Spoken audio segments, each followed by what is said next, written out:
Hello everyone. देखिए तो join कर लिया है क्या सब लोग? कर लिए? ओके, तो रिकॉर्डिंग स्टार्ट कर दीजिए।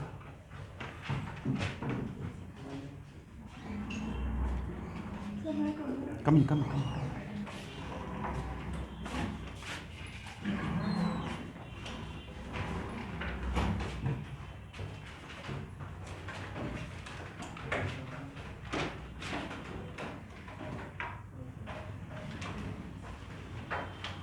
क्या बनेगा?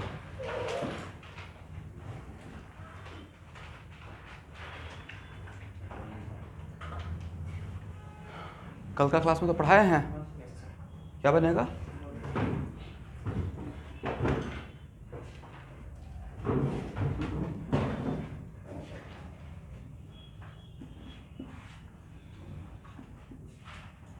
देख तो मेरा आंसर सही है, ठीक है।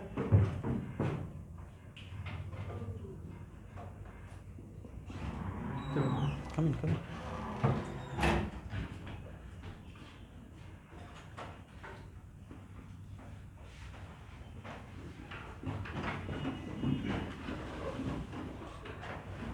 अब क्या बनेगा? जस्ट यहाँ से स्टार्ट किया हूँ, ठीक है। और थ्योरी कुछ नहीं पढ़ा रहा हूँ, सिर्फ प्रैक्टिस करवा रहा हूँ।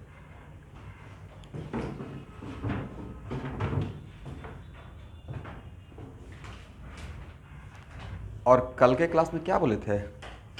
उस सारा रिएजेंट फ्रीडल क्राफ्ट रिएक्शन देगा जो R प्लस देगा, राइट। तो दिस प्लस दिस, इसका मतलब एक किसके साथ पहले जाएगा? एक किसके लिए यूज हुआ है? इसके लिए। This plus this gives what? ये तो इससे भी फास्ट होगा। इस फ्रीडल क्राफ्ट रिएक्शन, इस फ्रीडल क्राफ्ट रिएक्शन में विच आर मोर फास्टर। इसमें जो CH3 प्लस बनेगा, इसमें जो CH2 प्लस बनेगा, विच आर मोर स्टेबलाइज्ड। तो यहाँ पे AlCl3 आप लोग ऑर्गेनिक केमिस्ट्री में ऐसे स्पेसिफाई तरीके से मत पढ़िए कि हाँ ये ऐसा रहेगा तभी मुझसे बनेगा। कॉन्सेप्ट को पहले पकड़िए, राइट। कि मेरे पास ये RX है, ये बन गया, यहाँ तक सबको समझ में आ गया? ओके। और ये इलेक्ट्रोफाइल का काम करेगा किसके लिए? यस, एक मिनट। बट आपके दिमाग में ये चलेगा कि अच्छा राकेश सर ने तो ये भी बोला है कि intra molecular reaction faster than inter molecular, but generally 3 member ring को बनाने से हम लोग बचते हैं, एवॉइड करते हैं, एवॉइड टू मेक 3 और 4 member ring due to very high angle strain. मेरे बातों को समझिए। ऐसा भी तो हो सकता है कि आप CH2 प्लस, और कल इस टाइप का एक एग्जाम्पल लिया था आपके सामने, याद है? किसी के दिमाग में आया कि यहाँ से यहाँ अटैक कर देंगे इस कार्बन से, और इस कार्बन से अटैक करेंगे। अब बाद में जो प्रोसेस रहेगा, कल का एग्जाम्पल देखे थे इंट्रामोलिकुलर रिएक्शन का, हाँ ना बोलिए भाई। तो वहाँ से तो आपको A नज़र आएगा। तो कल का एग्जाम्पल में जो इंट्रामोलिकुलर फ्रीडल क्राफ्ट अल्काइलेशन लिया उसमें 6 मेंबर रिंग बनाया था।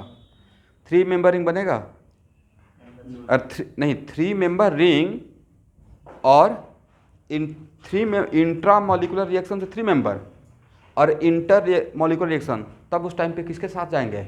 Inter molecular. इंट्रा भी हो सकता था, but avoid to make how many member ring? 3 member ring due to very high angle strain, right. तो इस तरफ हम लोग नहीं जाएंगे। एक कॉर्नर में लिख लीजिए ताकि कभी दोबारा अगर डेप्थ में पढ़ना स्टार्ट कीजिए दिमाग में स्ट्राइक करे।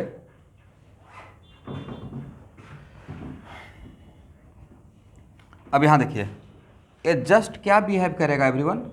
Sir it is just electrophile. It is just what? Electrophile.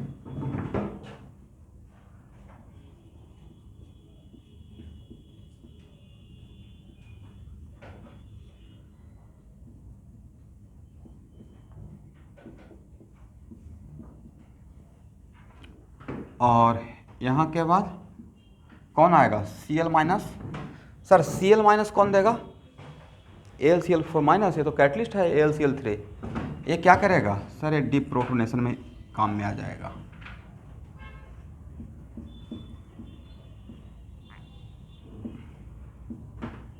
This is the product, correct है ना?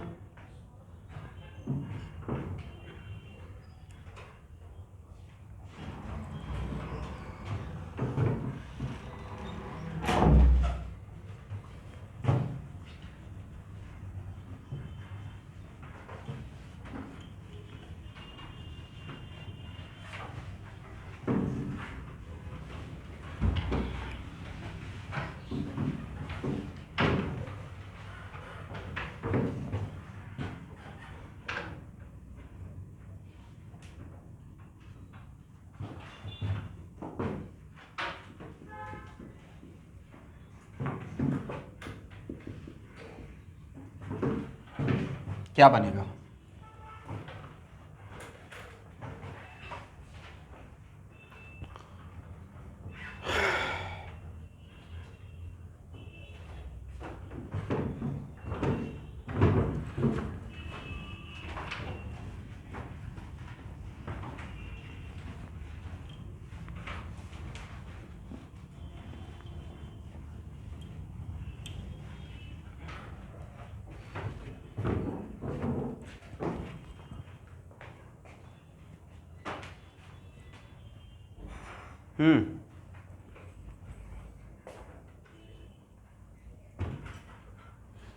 अभी तो उसी का बात कर रहा था, अब क्लास के लास्ट में बताऊंगा, पूछिएगा।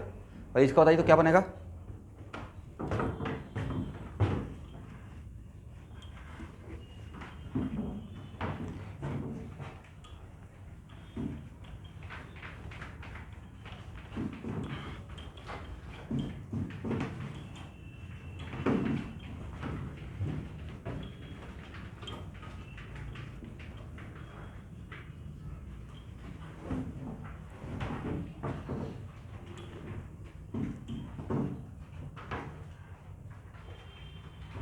क्या प्रॉब्लम है?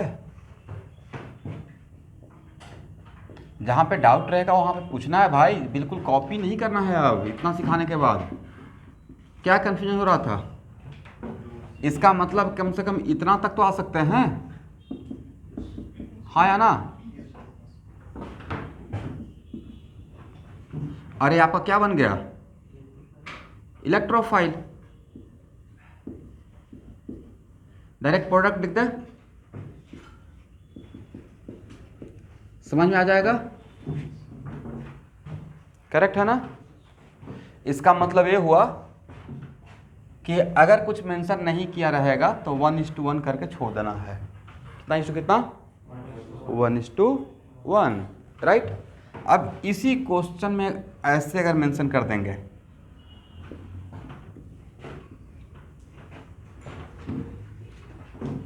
मैं ही जानबूझ कर मेंशन कर दिया 2:1 लिया हूँ, मतलब मैंने मेंशन कर दिया इसका 1 मोल के लिए इसका मैं 2 मोल खुद से प्रोवाइड कर रहा हूँ, right. AlCl3, now what the product? जैसे मैं सॉल्व किया प्रॉपर सॉल्यूशन के साथ जाइए।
एनीवन जिनका आंसर यहाँ तक आया है?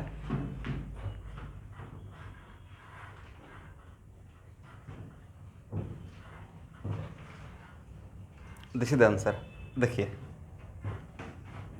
आप एक पे छोड़ दीजिएगा वेदांत, उसके बाद वहाँ से लिखना स्टार्ट कीजिए। CH2Cl2, टीचर का एग्जाम्पल लेने का तरीका को भी पकड़िए कि कैसे चीज़ों को कोरिलेट करता हूँ। CH2Cl, करेक्ट, इसका काम था इलेक्ट्रोफाइल बनाने का। अब यहाँ पे AlCl4 माइनस लिखना में उतना रिक्वायरमेंट नहीं, वो समझ में डिफ़ॉल्ट में समझ में आ जाएगा। यहाँ के बाद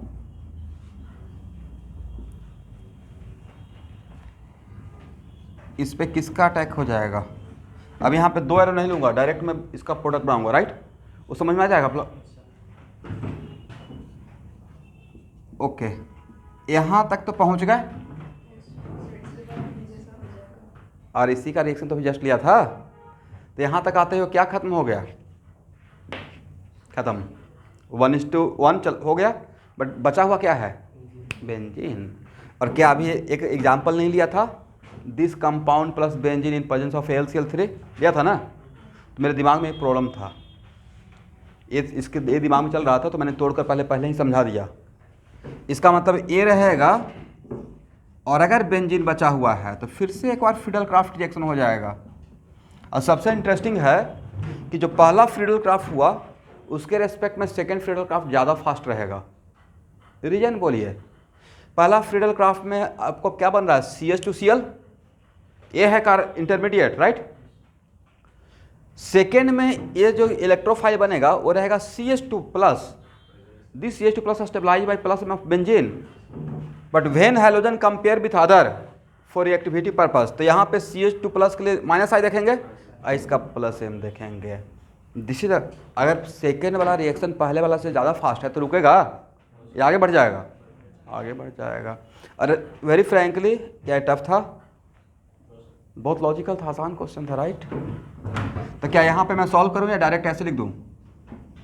हो जाएगा ना? चलिए, अब इसी क्वेश्चन को जो मैंने बोला 2:1 यहाँ पे दिया हुआ है, इसी को लिखने का तरीका क्या रहता? इसी को ऐसे भी तो लिख सकते थे, दिस वन इज एक्सेस, क्या लिख देते? एक्सेस लिख देते। हाँ, अब एक्सेस लिखते तो ये डिफ़ॉल्ट में मेरे दिमाग में रहता कि ये बनने के बाद बेंजीन बचा रहेगा, ये बनने के बाद क्या बचा रहेगा, लेकिन बेंजीन लास्ट होते होते नहीं बचा हुआ रहे, उसके लिए 2:1 कर दिए। बट अगर 2:1 नहीं करेंगे और एक्सेस लिखेंगे तो मेन प्रोडक्ट तो मेरे दिमाग में चल रहा था बनाने का, करेक्ट है ना? ओके,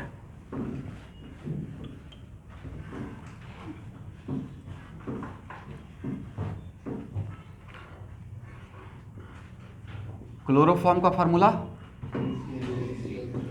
याद है? Very good. एक काम करते हैं, AlCl3 बहुत बार ले रहे हैं, कभी कभी BF3 भी रहेगा या BCl3 भी रहेगा, राइट? या FeCl3 भी रहेगा, सबका पर्पस एक ही है। कुछ भी नहीं दिए हैं तब क्या कीजिएगा? यस, 1:1। इसका मतलब है कि इसमें BF3 लेंगे तो क्या बना देगा? CH, बोलिए।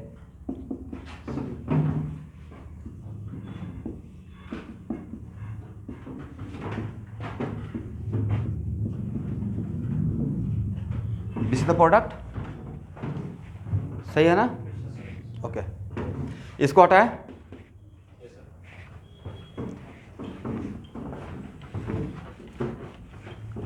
देखिए, थ्योरी और मैकेनिज्म के टाइम पे बहुत स्लो रहूँगा, उसको डील करने के बाद प्रॉब्लम प्रैक्टिस के टाइम पे फास्ट रहूँगा, ठीक है?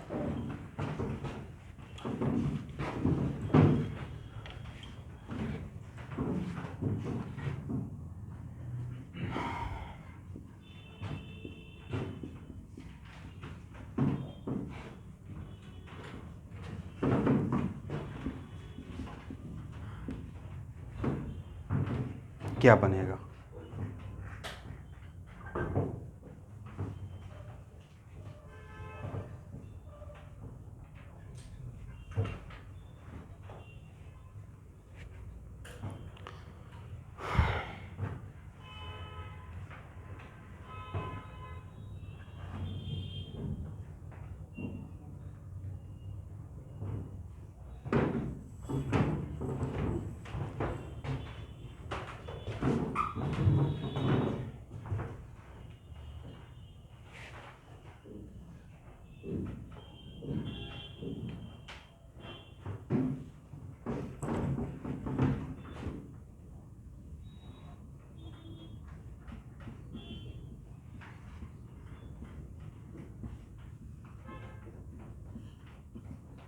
क्या आप लोग भी यही सोच रहे हैं? और जैसे जैसे रिएक्शन आगे बढ़ते रहेगा वैसे वैसे फास्ट होता रहेगा वजह जो इलेक्ट्रोफाइल एज ए कार्बोकैटायन है वो क्या रहेगा, मोर एंड मोर स्टेबलाइज। आप लोग तीनों स्टेप मतलब आप लोग मेरे जैसा ही लिख लिए हैं, सॉल्व कर लीजिए या जगह छोड़ दीजिए, सॉल्यूशन हो जाएगा। ठीक है,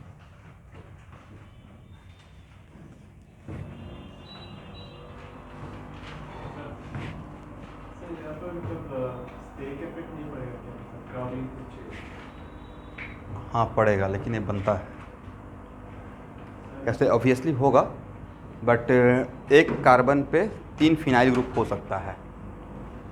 ये मैं बिल्कुल एक्सपेरिमेंटल बात बोल रहा हूँ।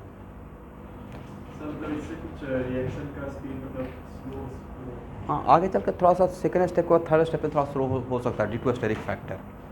ठीक है, अब आप बोल दिए थे आपके भावनाओं को, इमोशन को ख्याल रखा जाएगा, रुकिए।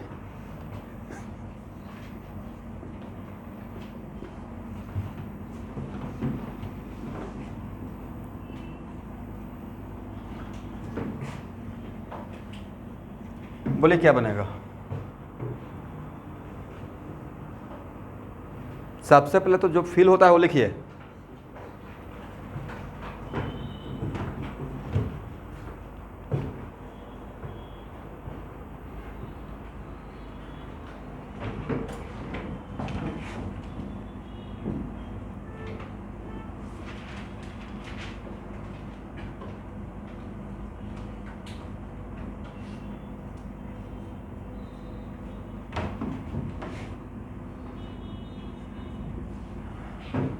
जो ट्रेंड चल रहा है उसकी कटिंग तो होना चाहिए, right.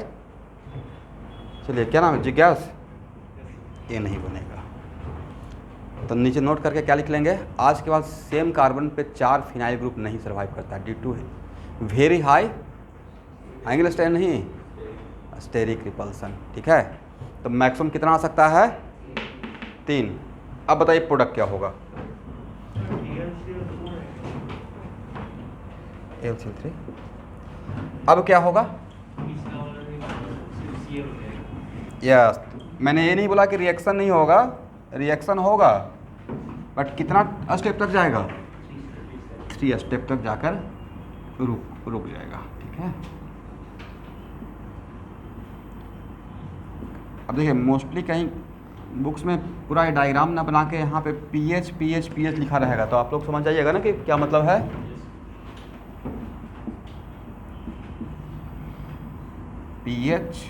pH and pH due to very high steric repulsion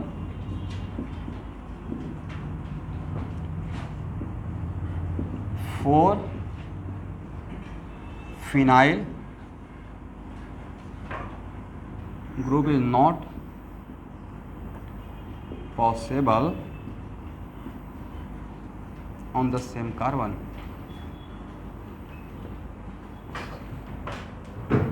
हो गया ना, तो इस टाइप का क्वेश्चन रहेगा तो बन जाएगा। ओके,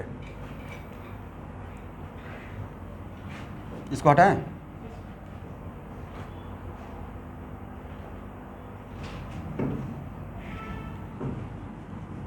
देखिए तो ऐसे चल रहा है,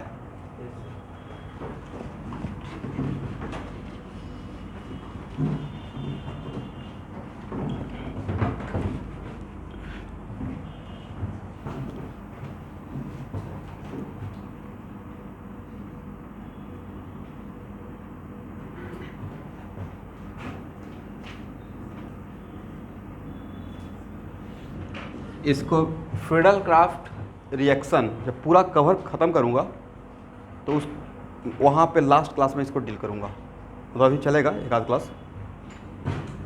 अभी के लिए बस नोट कर लीजिए, अगर यहाँ पे फिनाइल पे बेंजीन पे कोई एक्सेप्टर लाइक -M या वेरी स्ट्रॉन्ग -I, मतलब कहने का सेंस है वेरी स्ट्रॉन्ग एक्सेप्टर रहता है, तो इस केस में ए फ्रीडल क्राफ्ट रिएक्शन नहीं देता है। फेल। क्यों और कैसे सब बाद में, ठीक है। मतलब यहाँ पे अगर NO2 रहेगा फेल कर जाएगा, एल्डिहाइड ग्रुप रहेगा फेल कर जाएगा, राइट। इवन यहाँ पे CCl3 रहेगा, बातों को समझिएगा। CCl3 का इलेक्ट्रॉन विड्रॉइंग पावर NO2 से भी ज़्यादा माना गया है, एक्सपेरिमेंटली देखा गया है, माना नहीं गया है, देखा गया है। CCl3 का -I, CF3 का -I भयानक है, उसका भी NO2 से बहुत ज़्यादा। अगर एक्सेप्टर में NO2 को मॉडरेट बोलेंगे तो होता ना कि हाँ very weak acceptor, very weak से स्टार्ट करेंगे, फिर weak acceptor, moderate acceptor, very strong acceptor. तो CCl3 और CF3 को वेरी स्ट्रॉन्ग एक्सेप्टर में काउंट करते हैं, ठीक है। इसलिए मैंने यहाँ पे क्या बोला कि -I है लेकिन very strong -I, like CCl3 CF3। अभी वो शॉर्टकट में, अभी कहीं पे इससे क्या हो कि मेरा एग्जाम्पल लेने में ईजी रहेगा। इसका मतलब एक्सेप्टर रहेगा तो फेल कर जाएगा।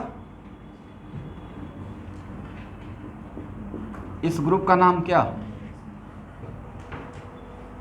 एनिलीन। इसको आप क्या मानते हैं, डोनर। बट अभी के लिए इतना ही मानिए मेरे ऊपर ट्रस्ट करके कि डोनर में सिर्फ NH2 अगर रहेगा, बाकी किसी में नहीं। NH2 में भी कौन सा रिएक्शन फेल कर जाएगा, फिडल क्राफ्ट रिएक्शन बोलते हैं तो उस टाइम पे अल्काइलेशन माइंड में चलता है, एसाइलेशन है सब। जब दोनों बोल रहा हूँ एक साथ फिडल क्राफ्ट रिएक्शन बोल रहा हूँ, मतलब दोनों का बात कर रहा हूँ, ठीक है।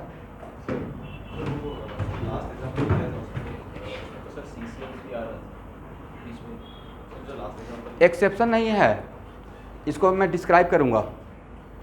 किसके लिए बोले एक्सेप्शन, एनिलीन के लिए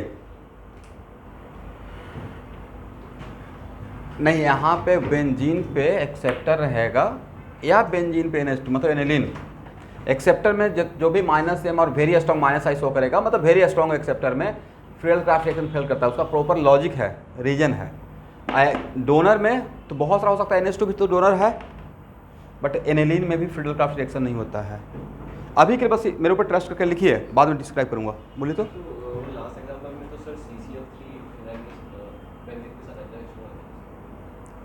नहीं समझे मैं समझ गया, मतलब आप उस चीज़ को नहीं पकड़ पाए। वो जो था यहाँ जो आया था CCl3, इसका रिंग नहीं दे रहा था फिडल क्राफ्ट, फिडल क्राफ्ट किसी और रिंग पे हो रहा था, राइट। मैंने क्या बोला, वो रिंग, कौन सा रिंग जिसपे एक्सेप्टर रहेगा। यहाँ पे तो काम तो ये कर रहा था ना, इस पे fiddle craft.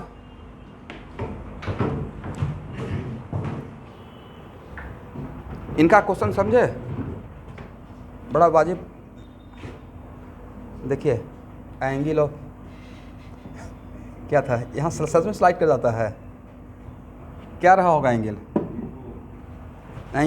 Angle of repose से जस्ट स्लाइटली ज़्यादा हो गया होगा, राइट।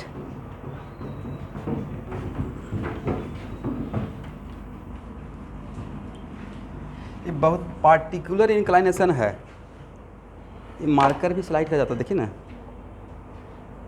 यहाँ पे जैसे ही रखते हैं थोड़ा हल्का सा कुछ कुछ मार्कर कर रखूँगा ना तो ऐसे स्लाइड कर जाएगा। चलिए, इनका क्वेश्चन था कि सर अगर यहाँ पे ऐसा रहेगा तो ये फिडल क्राफ्ट रिएक्शन तो नहीं देगा। मेरा आंसर है बिल्कुल नहीं देगा, ये रिंग नहीं देगा। बट ये मैंने अगर इसके साथ ए लेंगे, in the presence of AlCl3, तो यहाँ से Cl- तो ले सकता है ना लुईस एसिड, तो यहाँ से क्या लेगा, यहाँ पे बनेगा क्या, प्लस। ये इलेक्ट्रोफाइल बन के इस पे फिडल क्राफ्ट होगा, राइट। दैट्स वाई वो हो रहा था, ठीक है।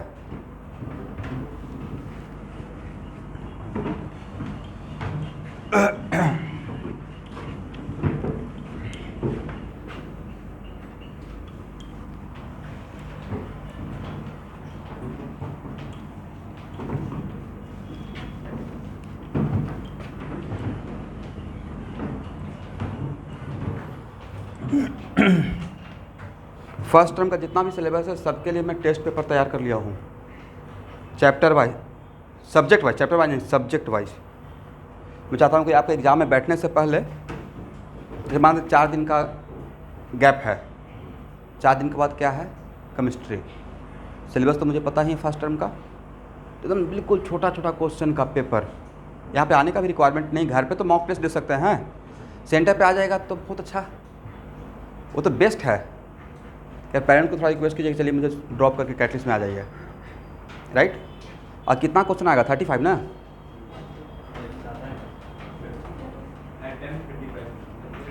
अच्छा 35 है, कोई बात नहीं था। हम लोग 90 क्वेश्चन दे देंगे before better practice, time 3 hour रख देंगे।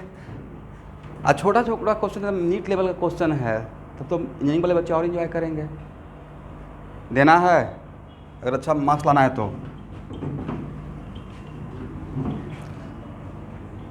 अब मेरा माइंडसेट देखिए, 11th के फाइनल एग्जाम के लिए ऐसे करते रहते थे, छोड़िए हो जाएगा, राइट।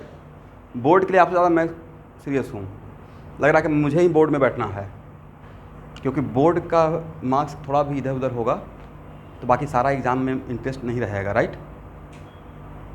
और अगर ये पहला बोर्ड वाला अच्छा हो गया तो जो उससे जेई में अच्छा हो जाएगा, सेकंड टर्म अच्छा हो जाएगा, इसलिए इसको take it very seriously. Okay student,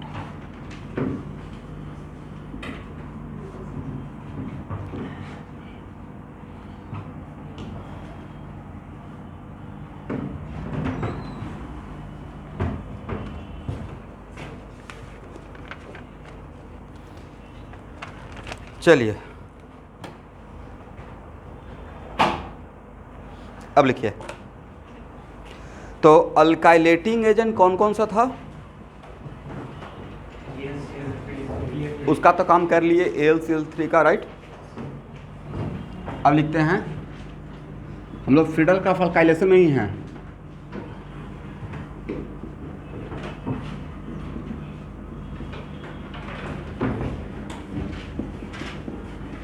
H+, lot of H+ या catalytic amount of H+, catalytic amount of H+।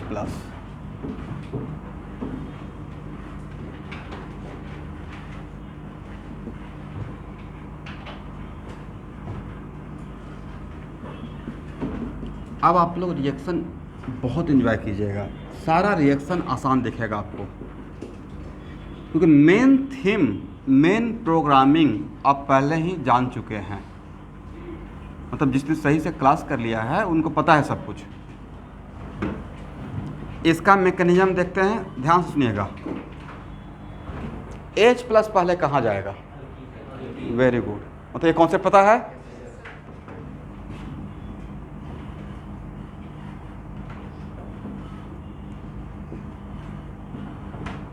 Okay, यहाँ देखिए, और अगर अल्कीन पे H+ जाएगा तो अल्कीन पे जब इलेक्ट्रोफाइल जाता है तो कौन सा रूल को फॉलो करते हुए जाता है, एम रूल। मतलब अगर रिक्वायर्ड रहे, यहाँ पे तो नहीं रिक्वायर्ड है, बट अगर रिक्वायर्ड रहेगा तो एम रूल का हम लोग ख्याल कर लेंगे, करेक्ट।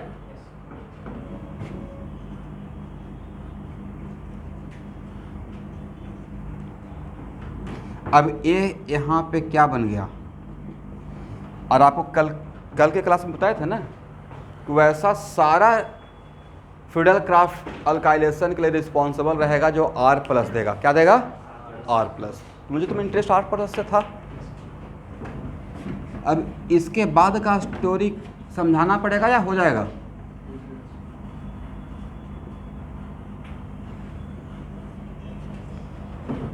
करेक्ट है ना।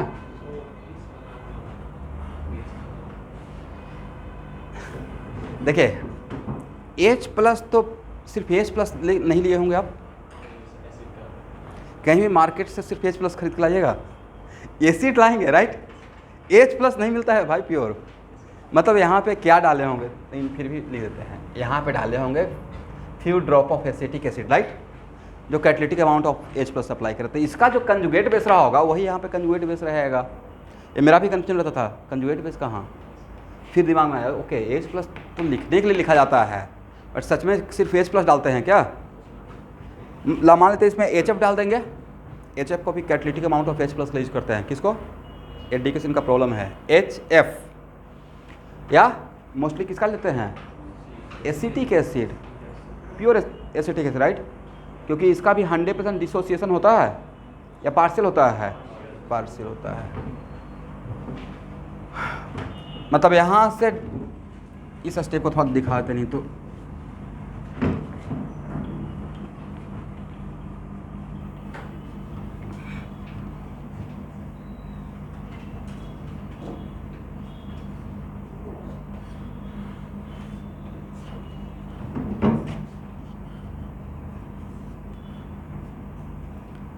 अब समझ में आ गया। न्यू बैच के स्टूडेंट,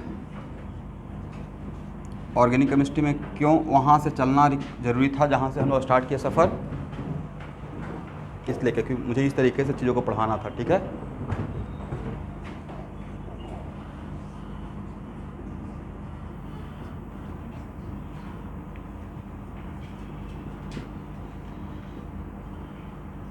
और ऐसे भी जो जिस कंडीशन में यहाँ पे पढ़ा रहे हैं, जिस सिचुएशन में, एक्चुअल में 2 साल चाहिए नीट या आईआईटी की तैयारी करवाने के लिए, लगना चाहिए टाइम। 2 साल का सिलेबस है, मतलब अगर आप सही से एकदम बिल्कुल एक होता ना कि एकदम सेटिस्फेक्शन 100% कि आईआईटी का मैंने तैयारी किया, ये मेरा मानना है। 2 साल और वीक में 6 क्लास, वीक में, तब जो भी टीचर के माइंड में चलता है वो अपना 100% बच्चों को पढ़ा देगा और सिलेक्शन हो जाता है, अगर स्टूडेंट साथ साथ चलते रहा। बट वैसा तो मिलता नहीं है। वो तो हम लोग जैसे टीचर है, समझा कर बुझा कर रात में क्लास लेकर, अब तो हो गया थोड़ा सा ऑनलाइन का सिस्टम।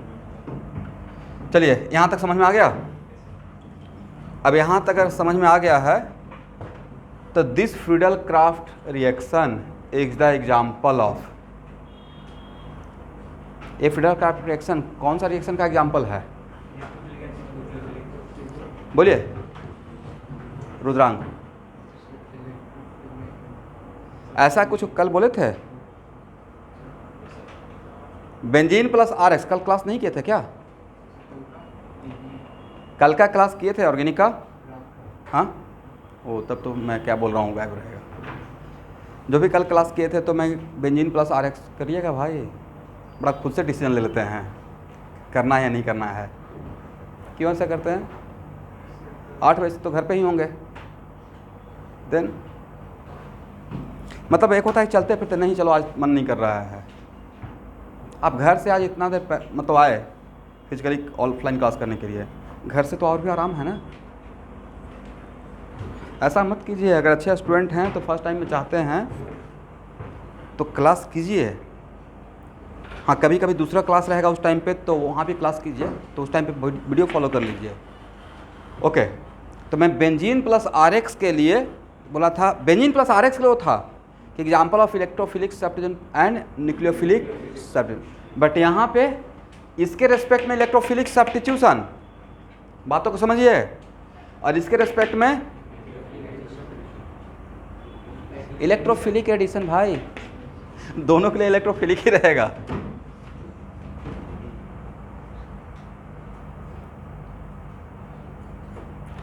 यहां से स्टार्ट करते हैं। अल्कीन पे पहले कौन गया? H+, राइट, इलेक्ट्रोफाइल हो गया। बेंजीन पे पहले कौन गया? इलेक्ट्रोफाइल। तो दोनों पे तो पहले इलेक्ट्रोफाइल ही गया है।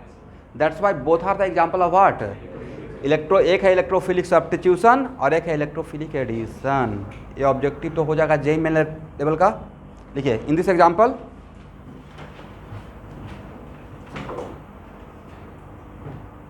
yes, this is the example of electrophilic substitution and electrophilic addition. Electrophilic substitution and electrophilic addition. किसके रेस्पेक्ट में इलेक्ट्रोफिलिक सब्स्टिट्यूशन है, किसके रेस्पेक्ट में इलेक्ट्रोफिलिक एडिशन? लिख लीजिए जिसके रेस्पेक्ट में है।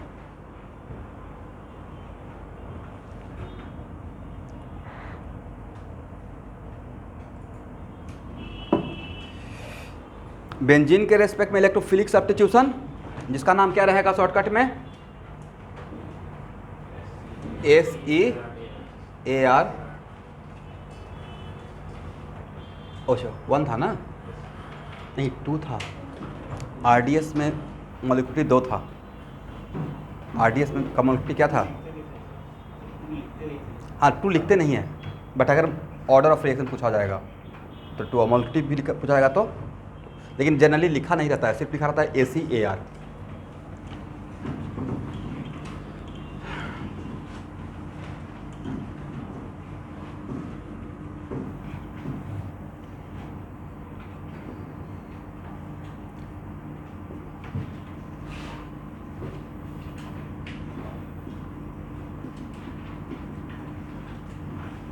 H+ क्या बनेगा?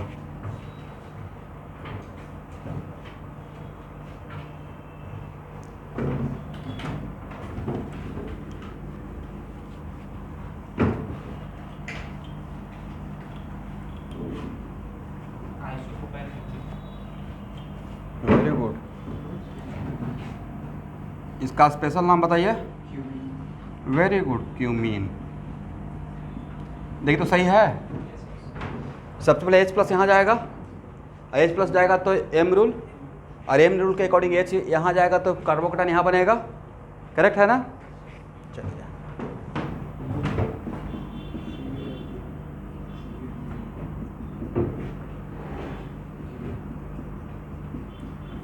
देखिए ये भी मेरा बहुत एक फेवरेट एग्जाम्पल है, हर जगह इसको ले आता हूँ। क्या बनेगा? ड्यू टू सम वजह क्या होगा और कितना होगा?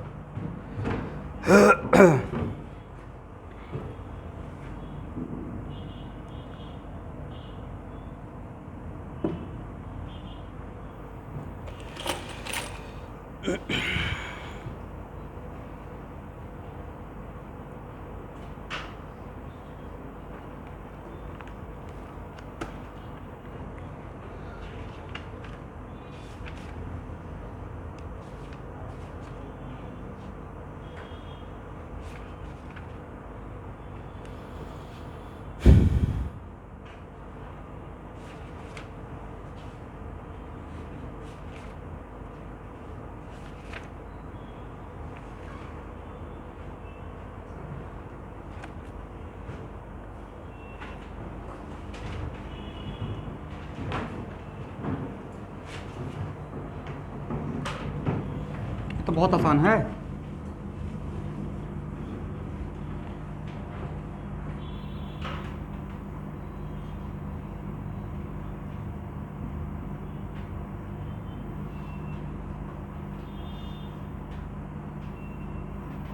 आप लोग देखिएगा, सही रहेगा तो।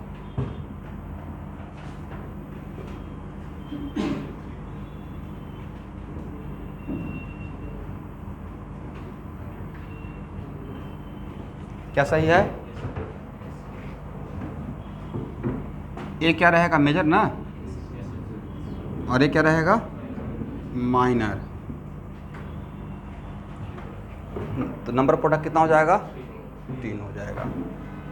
ये तो बहुत बार लिए हैं, कम से कम 20 टाइम्स आने वाला है, राइट? मतलब जस्ट बार बार प्रैक्टिस करवा रहे हैं। और सबसे इंटरेस्टिंग बात है, इसके बाद भी बच्चे भूल जाते हैं एग्जाम में। नंबर ऑफ आइसोमर का मतलब सिर्फ स्ट्रक्चर सोचिएगा या नंबर ऑफ आइसोमर सोचिएगा? ये मेडिकल वाले बच्चों के लिए बोल रहा हूँ जो नीट का एग्ज़ाम दिए हैं, राइट? दिए ना इस टाइप का एग्ज़ाम? इसमें एक एग्जाम्पल, अच्छा कोई भी दिया, आप नहीं दिया होंगे तो C4H9Br था। क्या था? C4H9Br। और एक था C4H11N, तो उसमें नंबर ऑफ एमाइंस पूछा गया था। उसमें भी कायरल सेंटर भूल गए होंगे, वो प्राइमरी एमाइन का था। इसका आंसर कितना था? 5 बनाए हैं। सही था या गलत था?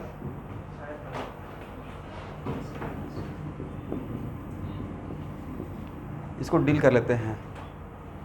ए एमाइन है, राइट? 4 ही कार्बन था शुभांकर। क्वेश्चन तो याद रखिए कम से कम। C4H11N, right? UF कितना है? 0 है भाई UF। How can we find out the unsubstitution factor? क्या हो गया है शाहबाज? UF 0 ना? ऐसे करते थे यहाँ का। आप लोग ऐसा मत कीजिएगा।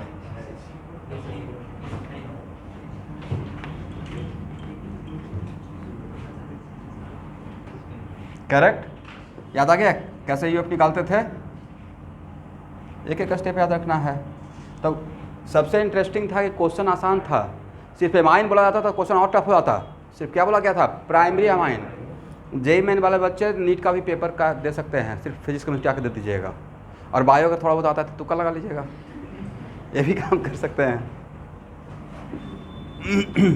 लेकिन उसमें टाइम 2 आवर लीजिएगा आप लोग, उसमें टाइम 2 आवर आज के बाद दे सकते हैं। उसमें मैं कोशिश यही कर रहा हूँ कि नीट और जेई मेन का फिजिक्स केमिस्ट्री का पेपर का क्वेश्चन इंटायरली डिफरेंट हो, ताकि आपको डबल बेनिफिट हो। ठीक है, तो मेडिकल वाले भी जेई मेन का पेपर में आके बैठ के दे सकते हैं। हाँ एक था, मतलब मैं बोला कोशिश जो अच्छा क्वेश्चन रहेगा वो दोनों जगह दूंगा, एक आध क्वेश्चन ऐसा रह सकता है। तो देखिए इसमें 4 कार्बन का तो भाई स्ट्रक्चर यही रहेगा ना,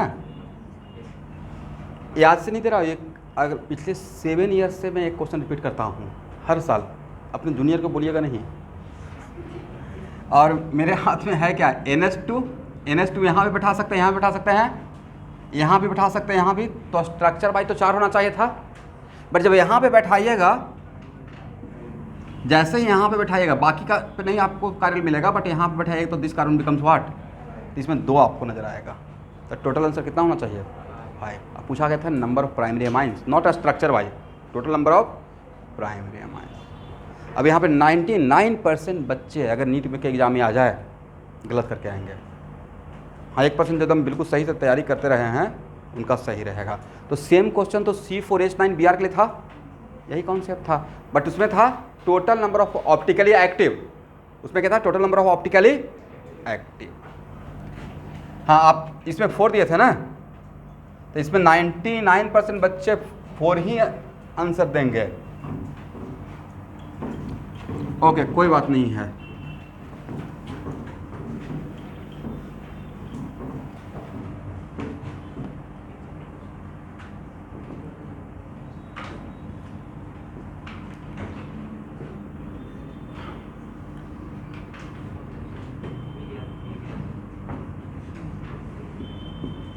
चलिए क्या बनेगा?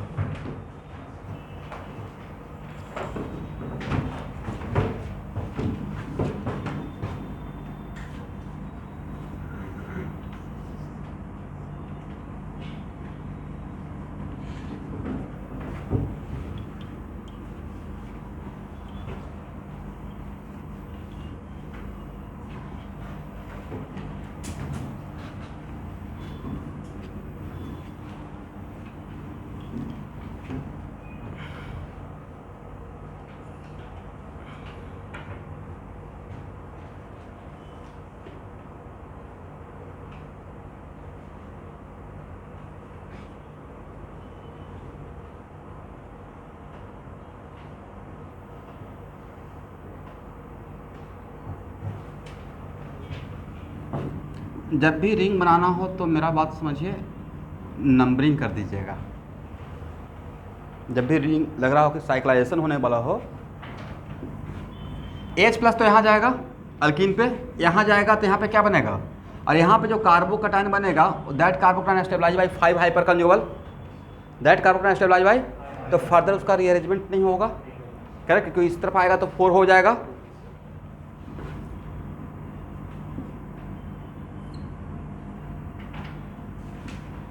वन टू थ्री फोर 5, और कार्बन नंबर 5 से क्या जुड़ा हुआ रहेगा? CH3, this is the answer. ठीक है, ठीक है ना? सॉल्यूशन करना पड़ेगा या हो जाएगा? H+, कौन सा रूल? M rule.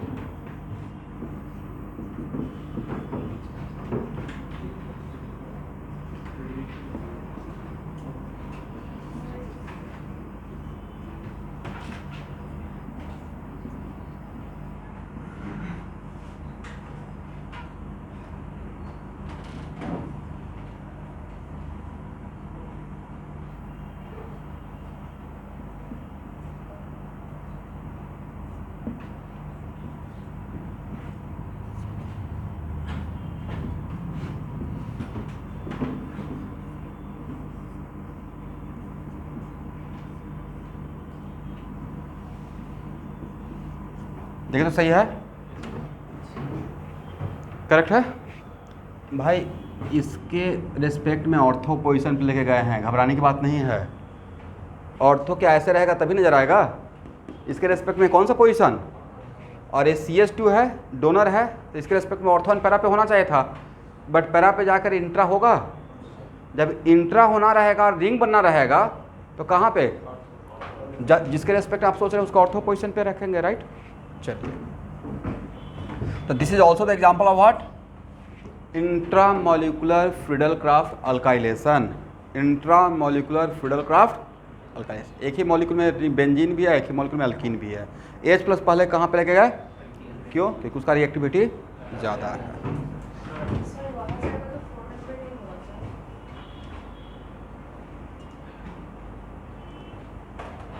किस कार्बन से अटैक कर रहे हैं, किस कार्बन से, अब सब्स्टिट्यूशन कहाँ से कर रहे हैं, यहाँ से ना, करेक्ट ना। अगर कोई डोनर रहता है स्टूडेंट, तो डोनर रहता है तो डोनर के रेस्पेक्ट में ऑर्थो ये हुआ ना, तो ये अगर CS2 है, क्या है CS2, तो इसका ऑर्थो ये रहेगा, ऑर्थो एंड पैरा, राइट। तो कहाँ से अटैक करेंगे, इलेक्ट्रॉन डोनेट करेंगे, इप्सो पोजीशन से। This is the इप्सो position, right. ये कौन सा पोजीशन, इप्सो पोजीशन। तो कहाँ से हम लोग देंगे, ऑर्थो से, करेक्ट है। अब अभी तक आप, मैं समझ गया आपका समस्या क्या है हुआ, आप इस पे पोएटिक चार्ज को टॉलरेट नहीं कर पा रहे हैं, राइट। चलिए, अब सही है,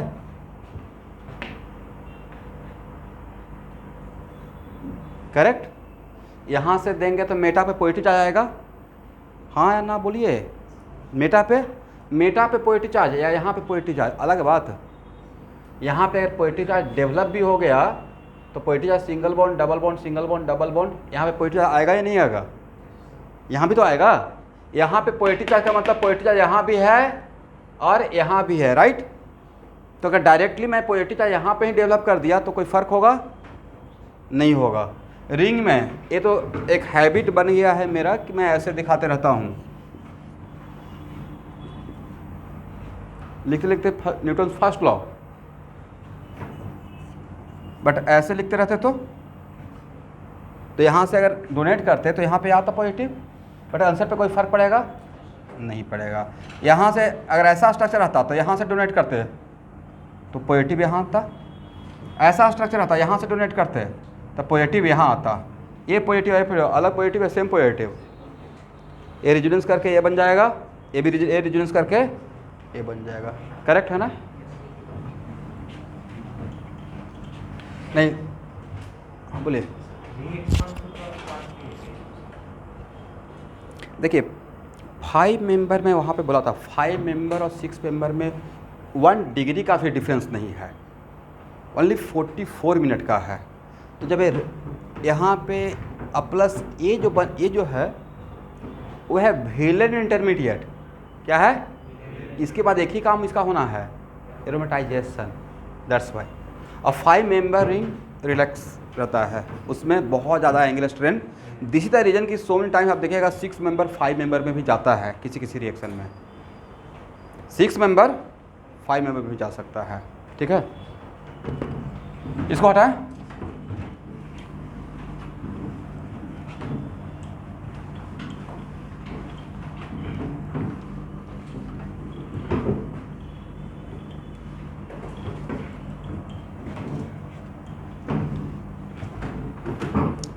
ओके। तो हम लोग क्या डील कर लिया है student, RX plus benzene, alkyne plus, अब लिखिए अल्काइन प्लस बेंजीन।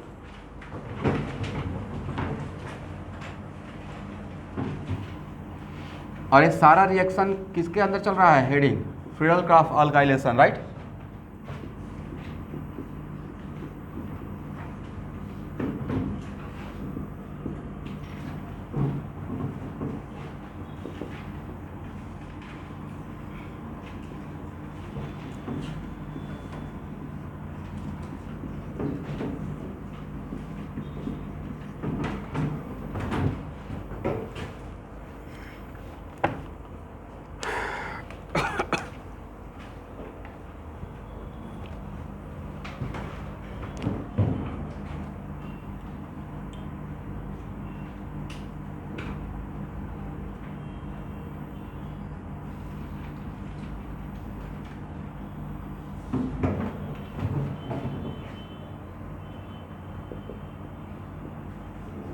अल्काइन और बेंजीन में किसका रिएक्टिविटी टुवार्ड्स इलेक्ट्रोफाइल ज़्यादा है?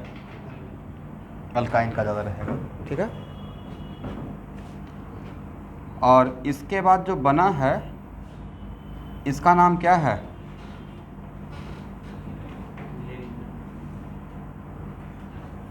और मैं बताया था कि वैसा कार्बोकटायन जिस कार्बोकटायन पे 3 सिग्मा बॉन्ड हो, बोलिए मेरे साथ, उसका नाम दिया था अल्काइलियम। क्या?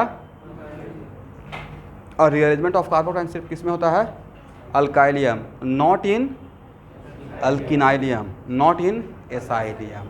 तो यहाँ पे रीअरेंजमेंट नहीं होगा। उसके पीछे का इसमें वजह था कि यहाँ जो पॉजिटिव चार्ज है उस पॉजिटिव चार्ज को यहाँ का पाई क्लाउड ही अब पोलराइज होकर इसको स्टेबलाइज करते रहेगा। अब ये यहाँ पे बेंजीन के लिए कैसा काम करेगा? For benzene it is just what? Electrophile है, करेक्ट ना? तो जो इलेक्ट्रोफाइल के लिए समझते हैं वही काम कीजिए।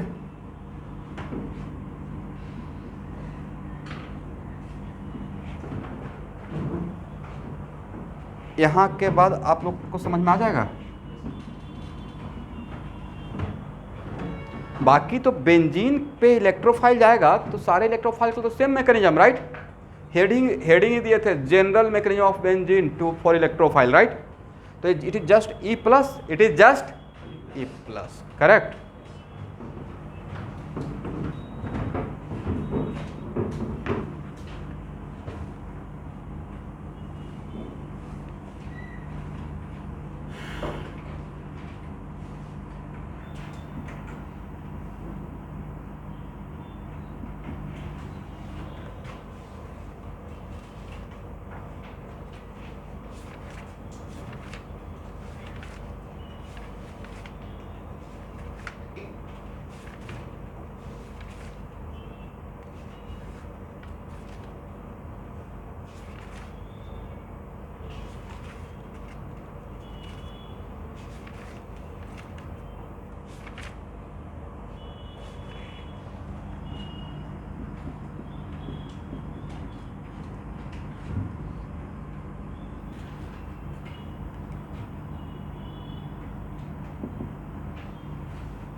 क्या होगा?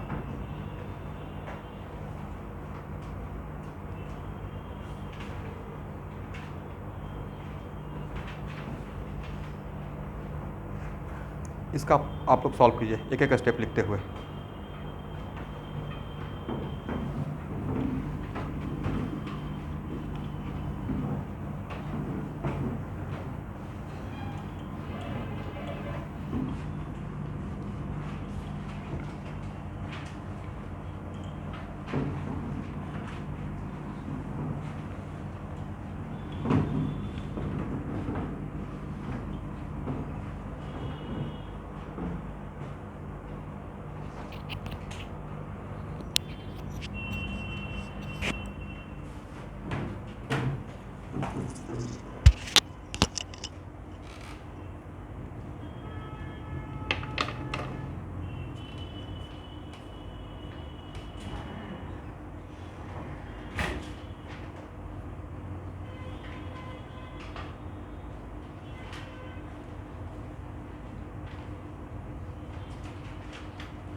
हो गया?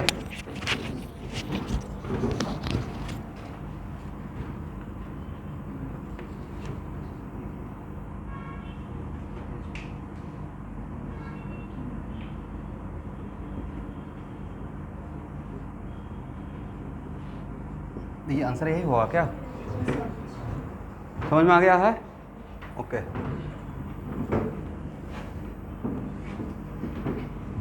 एक बार मैं खुद का रिवीजन कर लेता हूँ।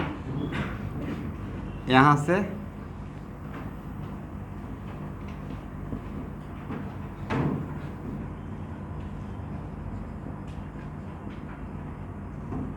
यहाँ तक आने के बाद 1:1 हो गया, बचा हुआ क्या रह गया? बेंजीन। अब बेंजीन बचा हुआ है और H+ तो बचा हुआ है बिकॉज कैटलिस्ट है। अब H+ पहले कहाँ जाएगा? इस रिंग पे, इस रिंग पे, या यहाँ जाएगा? यहाँ जाएगा। और यहाँ पे M रूट को फॉलो करेगा तो यहाँ जाएगा, यहाँ पे कटायन बनेगा, इस कटायन पे अटैक कर देगा। ठीक है, देखिए अगर सही से पढ़ना स्टार्ट कीजिएगा तो क्या होगा कि मतलब एक थोड़ा एक कॉन्सेप्चुअल JEE का क्वेश्चन बन सकता है, बट अभी बहुत आसान हो गया आपके लिए, राइट? ओके स्टूडेंट,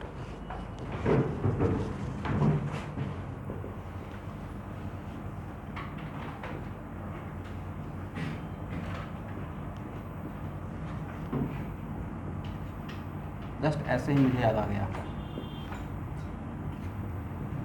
क्या बनेगा?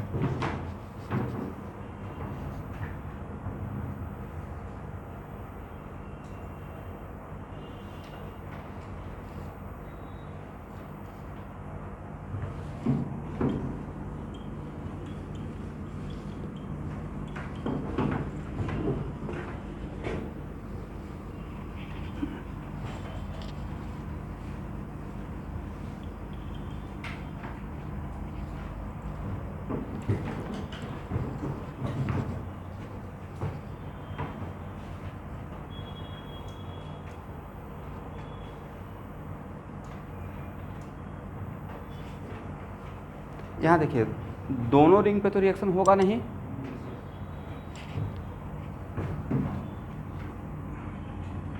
अभी इसका ज़्यादा कुछ केस नहीं पढ़ाया हूँ, आराम से पढ़ाऊँगा। लेकिन एक काम कीजिए ना, इस रिंग को एक ग्रुप मान लीजिए।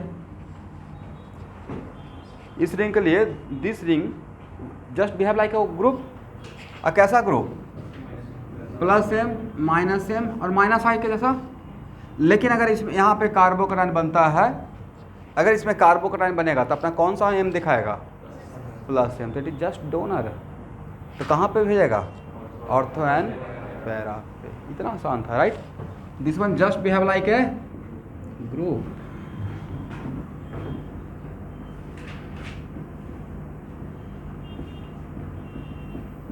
अभी इसका और भी सिचुएशन रहेगा, this is not the right time.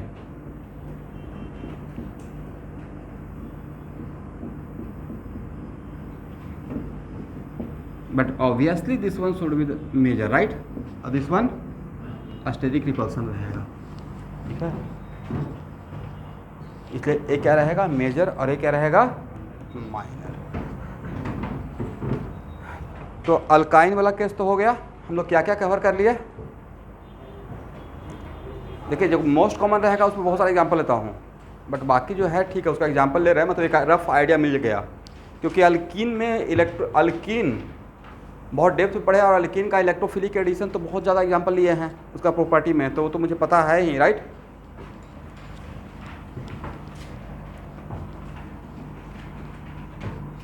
Next,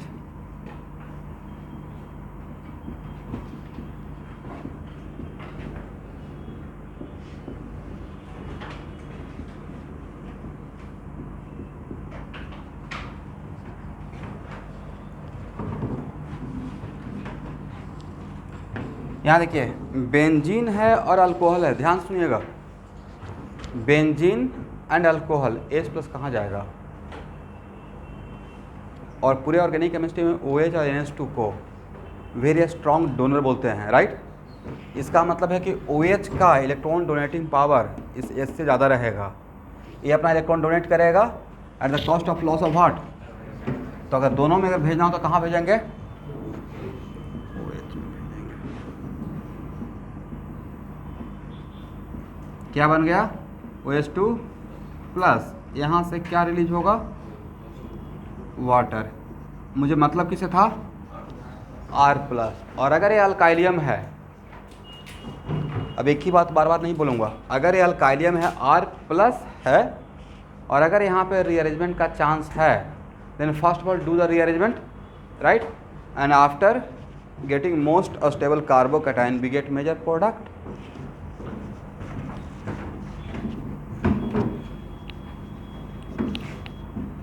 यहाँ से मैं डायरेक्ट लिख दूँ, ऐसे समझ में आ जाएगा?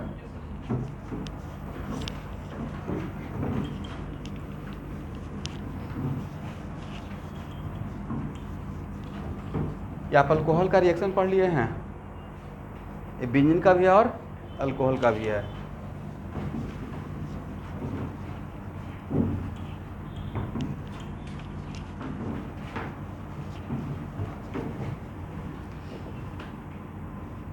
सबसे आसान एग्जाम्पल्स लेके चलते हैं।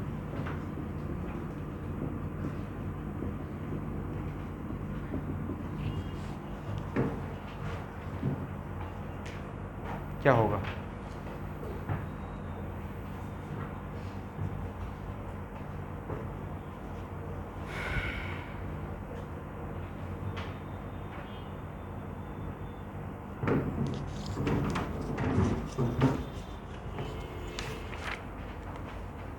आप लोग as a student for better practice एक आध दो बार मैकेनिज्म लिखिएगा।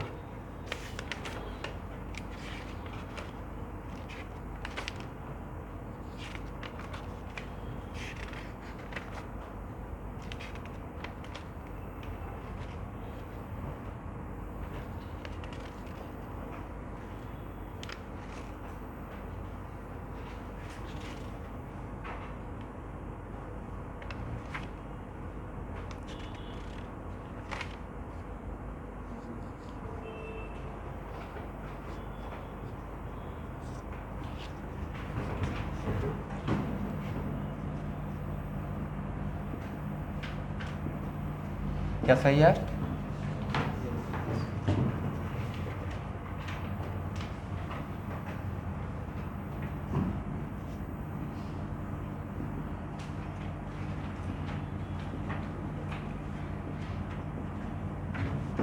क्या होगा?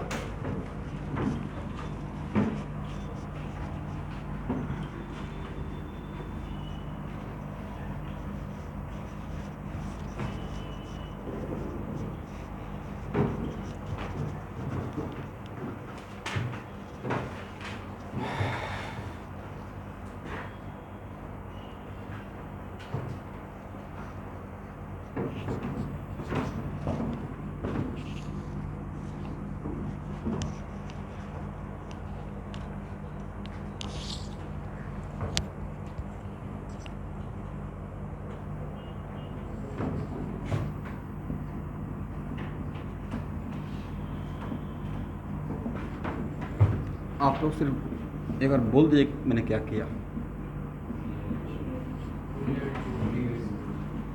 ए माइनर और ए मेजर।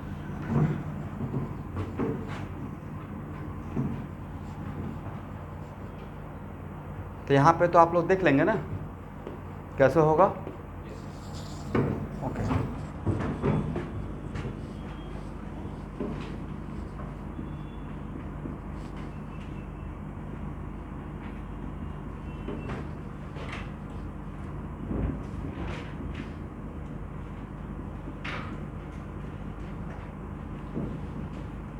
देखिए कभी कभी H+ दिया रहेगा, इपोक्साइड H+, या H+ के जगह पे समटाइम्स BF3 दिया रहेगा।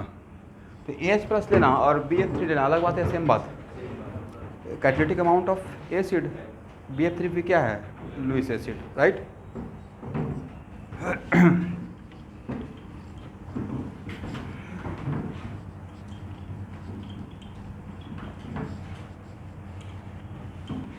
ये आप ईथर पढ़ना स्टार्ट कर दिया, राइट। Cyclic ether.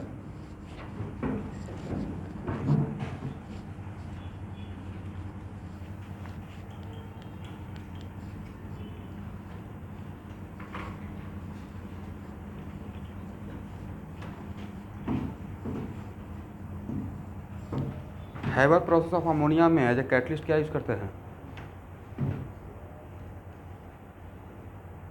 किधर गया राहुल रजक? कोई प्रोसेस था Haber process of, as a catalyst क्या यूज़ करते हैं? आप कल पूछ रहे थे ना कि सर नाइट्रोजन कैसे पूछा जाता है, ऐसे पूछा जाता है। ऐ तो पक्का पढ़ाया होगा। इस तरीके से याद रखिएगा प्रोसेस, बिल्कुल याद रखिएगा। प्रोसेस में जो इम्पोर्टेंट पॉइंट है वो टीचर बोर्ड पे डैम से लिखते हैं, ठीक है। और लास्टली इनऑर्गेनिक में आप कितना भी कोई टीचर बोला है कि मैं सारा इनऑर्गेनिक का एक एक बात लिखवा दूंगा, इम्पॉसिबल बात है। बाहर के मतलब आउट ऑफ गुवाहाटी की मैं बात कर रहा हूँ, जो सबसे फेमस जगह है, वहाँ भी जब टीचर इनऑर्गेनिक पढ़ाना स्टार्ट करते हैं ना, तो जो बुकलेट रहता है बोलते हैं कि सारे बच्चों को लेकर आ जाओ। अब बुकलेट में अंडरलाइन करवाना स्टार्ट करते हैं, ये इंपॉर्टेंट पॉइंट है, इंपॉर्टेंट पॉइंट है, इंपॉर्टेंट पॉइंट। और उसके बाद क्या बोलते हैं, रटना है। फिर क्या बोलेंगे, क्वेश्चन बना के रिवर्स प्रोसेस। अब कोई पूछता रहेगा प्रोड्यूसर गैस कौन सा है, इसका क्या कॉन्सेप्ट है रटने के अलावा? वाटर गैस का कम्बिनेशन क्या है, क्या है? CO+H2। अब यही आएगा। नेचुरल गैस किसको बोला जाता है? मीथेन को, राइट। तो मतलब इस तरीके से आपको जितना ज़्यादा इनऑर्गेनिक का क्वेश्चन है, बायो वाला बात है, इनऑर्गेनिक में जितना ज़्यादा क्वेश्चन बनाइएगा ऑब्जेक्टिव। अब ये नहीं कि अच्छा राकेश सर तो ये बताए नहीं थे भाई, वो क्वेश्चन ही दे रहे हैं राकेश सर ना कि मतलब उसको बना लेना है। अब वहाँ से उस थ्योरी बनाकर उसको समझ लीजिए कि हाँ ये थ्योरी हो गया मेरा। चलिए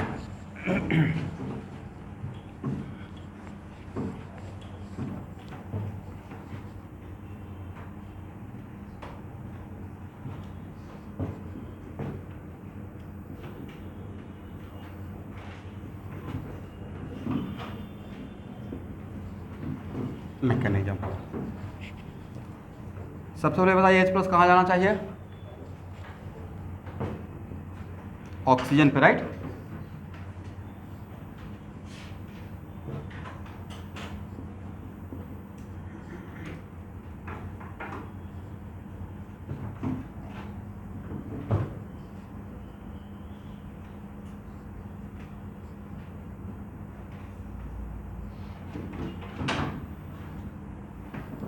आपको क्या बोला गया था, खैर यहाँ पे तो कोई फ़र्क नहीं पड़ेगा, बट आपको बोला गया था कि at the time of epoxide opening if medium is what, acidic, then think like SN1। SN1 के जैसा सोचना है, मतलब think about the stability of carbocation, लेकिन करना किसके जैसा है? SN2 के जैसा।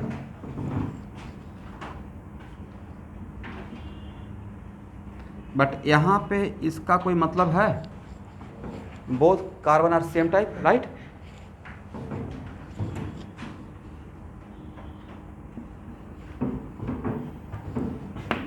यहाँ देखिए बेंजीन इलेक्ट्रॉन दे रहा है, राइट।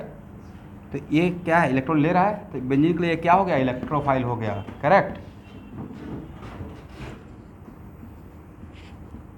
और CH2OH एग्री, और यहाँ पे एज ए कैटलिस्ट इन किया था, एज ए कैटलिस्ट आउट हो जाएगा।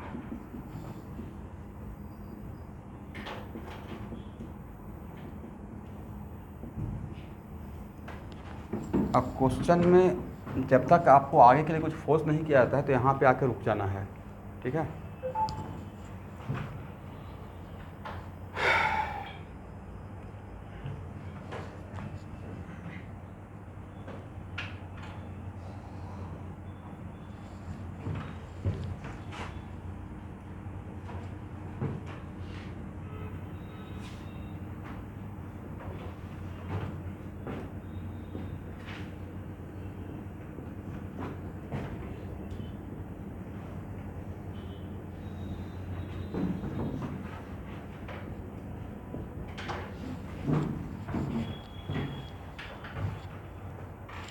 यहाँ से हेल्प लीजिए और उसका आंसर बताइए, डू इट फास्ट।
यहाँ देखिए एवरीवन,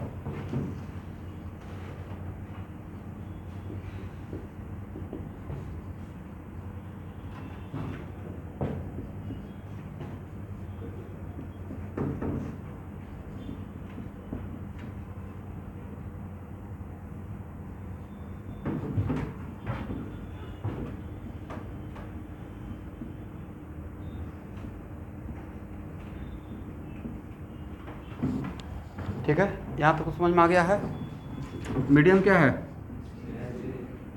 एसिडिक मीडियम। तो एसिडिक मीडियम में थिंक लाइक SN1, राइट। करना किसके जैसा है? इसका मतलब मैं ये बोलना चाह रहा हूँ कि इपॉक्साइड ओपनिंग के लिए इस तरफ से भी ओपन कर सकते हैं, इस तरफ से भी ओपन कर सकते हैं, बट इस तरफ से ओपन करेंगे तो यहाँ पे कार्बोकैटायन, और इस तरफ से ओपन करेंगे तो यहाँ पे कार्बोकैटायन, तो यहाँ पे कार्बोकैटायन ज़्यादा स्टेबल रहेगा। और थिंक लाइक SN1 का मतलब हुआ, देखिए अगर ओपनिंग होता है तो एक सिग्मा बॉन्ड ब्रेक होगा, रिंग वाला सिग्मा बॉन्ड क्या होगा? ब्रेक होगा, एक नया सिग्मा बॉन्ड फॉर्म होगा। दैट्स वाई उस टाइम पे सोचना है SN1 के जैसा, मतलब think about eight the time of ring opening, think about stability of carbocation, but करना किसके जैसा है? तो एक कम्बिनेशन हो गया दोनों का, राइट, दोनों का नेचर आ गया है। इसका मतलब है कि ए होगा साथ साथ, अलग अलग है साथ साथ, और किस तरफ से अटैक? बैक साइड से। तो ऐसा तो नेचर था SN2 का, बट ये क्या प्योर SN2 है? प्योर SN2 रहता तो यहाँ पे होना चाहिए था, प्योर SN2 रहता तो कहाँ पे होना चाहिए था? Due to steric reason, right. That's why it is the combination of what? Both. अरे लास्ट में रट जाइए इसको, सबको समझ में आ गया है? बट किस मीडियम के लिए मैंने बोला था? मीडियम क्या है? ये तो आंसर आना चाहिए था आप लोग का।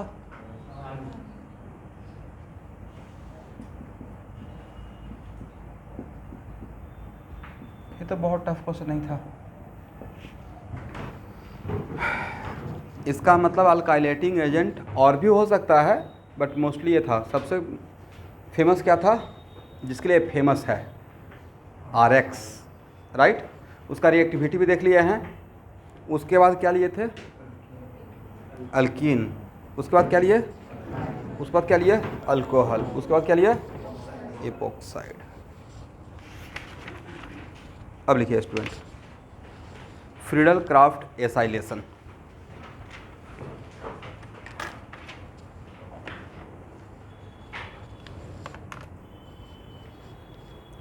Friedel Crafts acylation.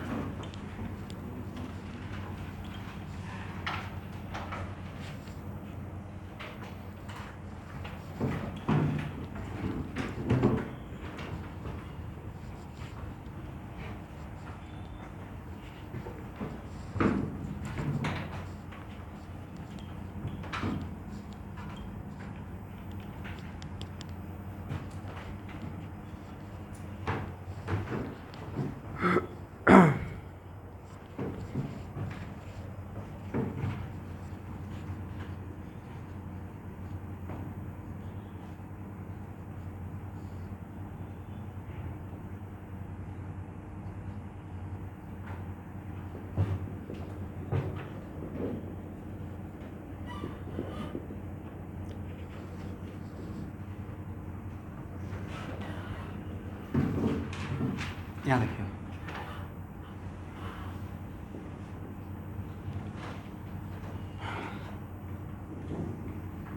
ध्यान से देखिएगा, इस कटायन का नाम क्या है? बोलिए। Acylium cation. तो कभी कभी आपको कंफ्यूज करने के लिए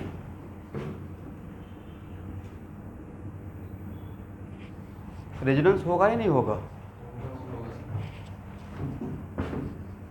यस, रीअरेंजमेंट ऑफ कार्बोकैटायन हम लोग किसके लिए करते हैं? ताकि हम लोग को ज़्यादा हाइपर कंजुगल मिले, राइट। और यहाँ पे लोन पेयर से ही स्टेबलाइज हो रहा है, तो यहाँ पे रीअरेंजमेंट का चांस है। इसलिए एसाइलियम कटायन में भी हम लोग रीअरेंजमेंट ऑफ कार्बोकैटायन नहीं सोचते हैं। ए और ए अलग बात या सेम बात? पहले बात तो समझिए, अलग बात या सेम बात? सेम बात है, ओके। मान लेते हैं कि मेरे पास ए है, correct. Nucleophile, sir direct attack कर दीजिए, ये ओपन होने का चांस है नहीं, क्या बन जाएगा, मान लीजिए कोई न्यूक्लियोफाइल है कल के डेट में, करेक्ट ना।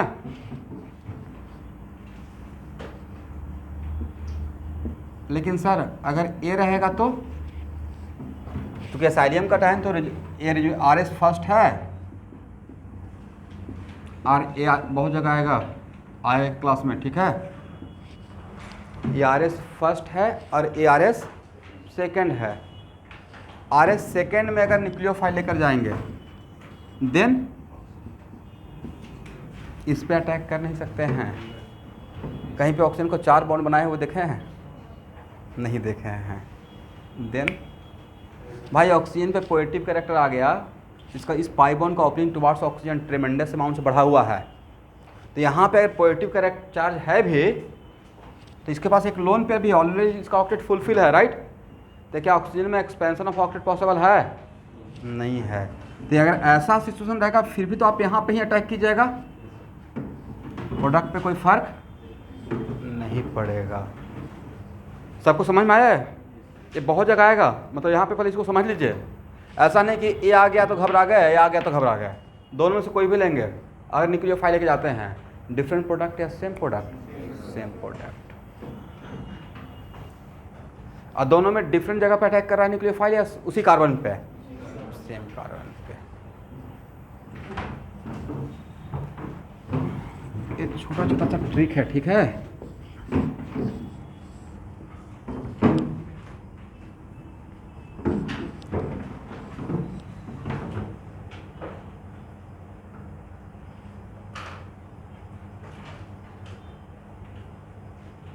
गोल्डन पॉइंट्स, इसको हिंदी में क्या बोलेंगे, यस स्वर्ण अक्षर, गोल्डन पॉइंट्स।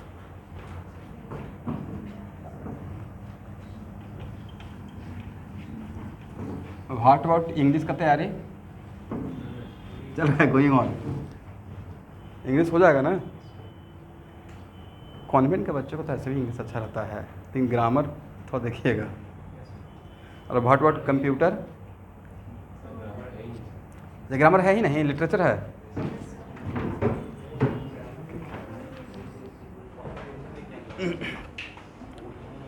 और आप लोगों से कौन कौन लोग कंप्यूटर लिए हैं, तो उसका तो हो रहा है ना। देखिए परसेंटेज पे बहुत फ़र्क डाल देता है, मैं बता रहा हूँ। फिजिक्स में आ गया 95, केमिस्ट्री में भी आ गया 95, अब बायो में आ गया 98, ऐसा आता है। इंग्लिश में आ गया 60। समझ रहे हैं परसेंटेज को कहाँ पुल करके ले आएगा, तो सारा मेहनत ख़राब हो जाएगा। और KVPY वगैरह का एग्ज़ाम ठीक है, मतलब जब भी कर रहे हो, मतलब मैं किसी चीज़ के अगेंस्ट नहीं हूँ। देखिए ऐसा नहीं कि हाँ मैं किसी चीज़ के कैलकुलेटर में अगर आप बोल दिया कि हाँ KVPY का क्वेश्चन बनाइए, बने नहीं बने मैं कॉन्फिडेंस में आ जाऊँगा क्वेश्चन बैंक लेकर, देखेंगे साथ मिलकर बनाएंगे, बनेगा ही बनेगा। केमिस्ट्री तो पक्का बनेगा, एक लाइन से सारा क्वेश्चन बनेगा। ऑर्गेनिक का तो बिल्कुल ऐसे बन जाएगा, जो जिस ऑर्गेनिक का मैं डील कर रहा हूँ उसके ऊपर तो KVPY में आएगा नहीं, डैम श्योर। IIT एडवांस का लेवल का डील कर रहे हैं, तो वो तो बिल्कुल सेफ एंड सिक्योर है। केमिस्ट्री बनता है भाई, हर एग्ज़ाम में बनता है, बट उसमें मेहनत करना पड़ता है। देखते हैं पिछले क्लास से फ्यूडल क्राफ्ट रिएक्शन ही चल रहा है, राइट, जिसको NCERT में एक लाइन में ख़त्म कर दिया गया है, 2 से 3 एग्जाम्पल में। बट आपको KVPY भी तो ऐसा आएगा नहीं। लेकिन सबसे बड़ी चीज़ है कि आपका टारगेट क्या है, मेन टारगेट है, उससे भी डिविएट मत कीजिए। KVPY भी टारगेट है, हो जाएगा तो बहुत अच्छी बात है। कोई भी एग्ज़ाम, जैसे मेरा या स्टूडेंट जो बहुत सारे, एक दो नहीं बहुत सारे स्टूडेंट KVPY वगैरह निकाले, ठीक है, लास्ट में IIT वगैरह में गए, मिड्स प्लानिंग में गए, बट उनका टारगेट ठीक साथ में तैयारी कर रहे हैं, हो गया तो बहुत अच्छी बात है। बट मेन टारगेट अगर लेके चल रहे हैं कि IIT एडवांस, आज कुछ अच्छा बात देखिए, मोटिवेशन लीजिए।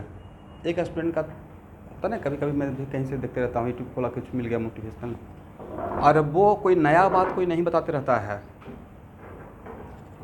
33% पे तो जनरल का सेक्शन होता है, 33% IIT एडवांस में ले आए, कितना परसेंट? तो मतलब तब मानिए कि हाँ आपका करियर बन गया, किसी न किसी IIT में आपको एक सीट मिल जाएगा। इतना तो मानते हैं ना कि IIT में एक सीट मिल गया तो करियर बन गया, चाहे जो भी ब्रांच मिल जाए।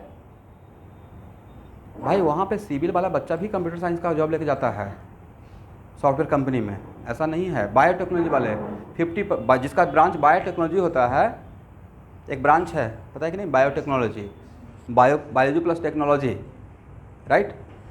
तो उसका 50% बच्चे सॉफ्टवेयर जॉब लेते हैं सॉफ्टवेयर में कंपनी में। सर पढ़ा तो बायोटेक्नोलॉजी, तो बायोटेक्नोलॉजी का अभी के टाइम पे इंडिया में बहुत स्कोप नहीं है, और जितना इंडिया में कम स्कोप है उतना ही फॉरेन में ज़्यादा है, US वगैरह में। तो अगर बायोटेक्नोलॉजी से आपका 8 परसेंटाइल भी है, 8+ और उसमें परसेंटाइल लाना बहुत आसान है, अगर 9 क्रॉस कर गए तो समझिएगा वेल सेटल्ड है US वगैरह में, MS डायरेक्ट लग जाएगा विथ 80% स्कॉलरशिप। और वहाँ गए फिर वहाँ से फिर वापस आने का रिक्वायरमेंट ही नहीं है, तो आप वहाँ पे वेल सेटल हो जाएंगे।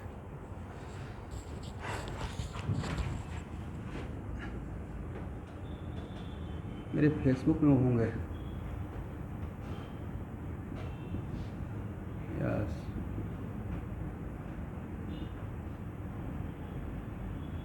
इनके बगल के बगल में, ये मेरा रूम नंबर है 236 के बगल में सिद्धार्थ भट्टपरे रायपुर का फ्रेंड रहता था, मैकेनिकल ही सेम बैचमेंट। यहाँ पे एक स्टूडेंट रहता था फ्रेंड नवीश नायर, दोनों भाई IITian। मतलब एक बड़ा भाई था, बड़ा इंटरेस्टिंग स्टोरी है। फर्स्ट सेमेस्टर में उसका CPI था 9.3 या कुछ ऐसे, फर्स्ट सेमेस्टर में। सेकेंड सेमेस्टर में लैपटॉप ले आया खरीद कर, दिल्ली का है। तो उसके बाद उसका CPI आ गया 4.5, और लास्ट ईयर होते होते पास करना मुश्किल हो रहा था। सर वजह CS काउंटर स्ट्राइक।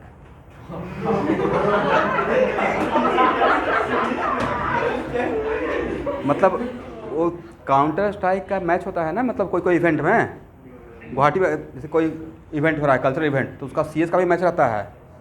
अल्चरिंगा बराबर देखिएगा काउंटर स्ट्राइक का भी मैच रहता है प्रॉपर। तो CT में हर जगह आकर वो जीत के जाता था, और जाके एकदम 5,000 जीता था, उसके लिए खुशी मनाता रहता था। और उसके लिए प्रॉपर वो होता है ना माउस, एकदम सेंसिटिव होना चाहिए, राइट। देखिए आप लोगों को भी पता है, उसके लिए पैड, राइट, प्रॉपर परचेस किया था। अब प्लस उसका छोटा भाई मतलब IIT खड़गपुर में कंप्यूटर साइंस पढ़ रहा था। तो सोचिए IIT खड़गपुर में कंप्यूटर साइंस पढ़ रहा होगा, मतलब 300 समथिंग रैंक होगा। ये पढ़ा था IIT गुवाहाटी में इलेक्ट्रॉनिक्स, मतलब इसका 1000 के आसपास रैंक होगा। यहाँ से छोटा भाई को गाइड करते रहता था CS में ऐसे ऐसे करना, मतलब खुद तो ख़राब हो रहा था, लेकिन इसका छोटा भाई थोड़ा स्मार्ट था, तो उसका CPI 8.5 या 9। लेकिन IIT से है तो कितना भी ख़राब CPI रहेगा तो आज के डेट में अच्छी जगह पे ही रहेगा, मैं नहीं बोल रहा हूँ। हो सकता है कि CS में बहुत नॉलेज हो, गेमिंग कंपनी में जॉब लग गया हो, राइट। बट ऐसा इसका मतलब ये नहीं कि CS खेलना स्टार्ट कर दीजिए, क्योंकि वहाँ पे जो भी पहुँचा है दिमाग वाला बंदा पहुँचा है। मैथ उसको देखते थे, नंबर थ्योरी एक मैथ आएगा फर्स्ट या सेकंड ईयर में, नंबर थ्योरी, मतलब उसको लगा कि भाई ये तो हिस्ट्री है, रट कर पास करना पड़ता है। उसे देखते 2 रात पढ़ता था, हम लोग लगे हुए कितना 15 दिन पहले से।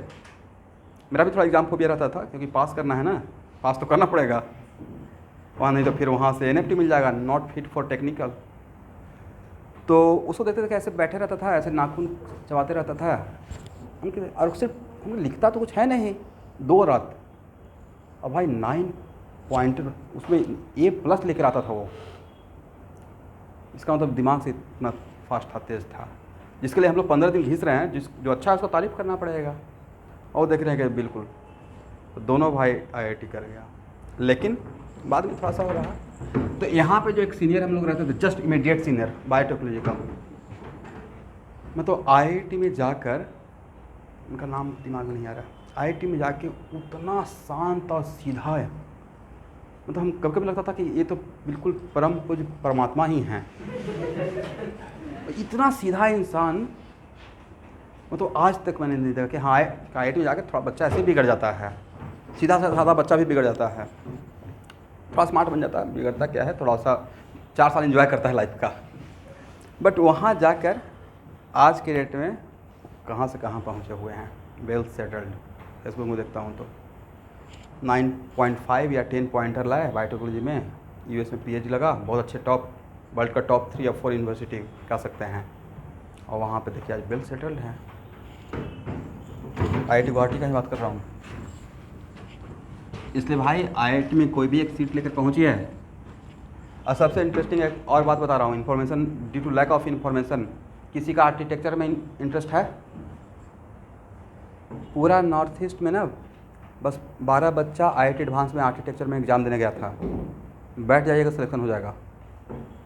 इसलिए बी आर का ना वो भी ऑप्शन भर दीजिएगा आईआईटी एडवांस में। अगर जेईई हो गया और आईआईटी एडवांस में बैठने का मौका मिला तो बीटेक और बीआर दोनों दे दीजिएगा। उसमें रुड़की तो ऐसे ही मिल जाएगा, रुड़की सबसे बेस्ट है।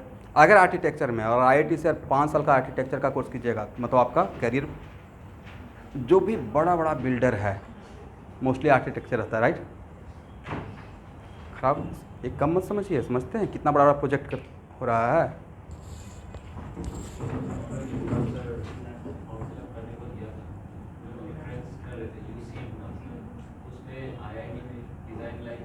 हाँ डिजाइन भी है, मतलब कुछ इन्फॉर्मेशन है ना कि आपको नहीं पता है, लेकिन अगर ये सब फॉर्म फिलअप करने के टाइम अगर ऑप्शन रहेगा तो उससे ख़राब तो कुछ नहीं होगा ना। एक दिन एक्स्ट्रा एग्जाम देना पड़ेगा, कोई आपको ऐसे फोर्सफुली हाथ पकड़ के नहीं आपको लेना ही पड़ेगा, ऐसा तो कुछ है नहीं, आपको ऑप्शन बढ़ गया।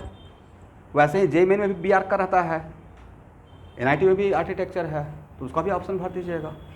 किसी को अगर इंटरेस्ट है तो अपना शिफ्ट कर जाएंगे। ओके तो एसाइलियम का टाइम समझ में आ गया। यहाँ से नेक्स्ट क्लास आज के लिए इतना ही, और मैं थोड़ा बड़ा ब्रेक लूँगा 45 मिनट्स का।